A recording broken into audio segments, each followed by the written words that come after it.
মনও এখন যে তার প্রেমে পইরাছে, গোপনে সে আমার বাড়ি ঘটক পাঠাইছে।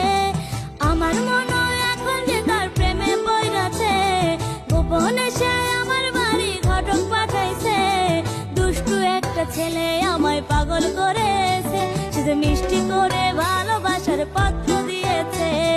দুষ্টু একটা ছেলে আমায় পাগল করেছে, সে যে মিষ্টি করে ভালোবাসার পত্র দিয়েছে।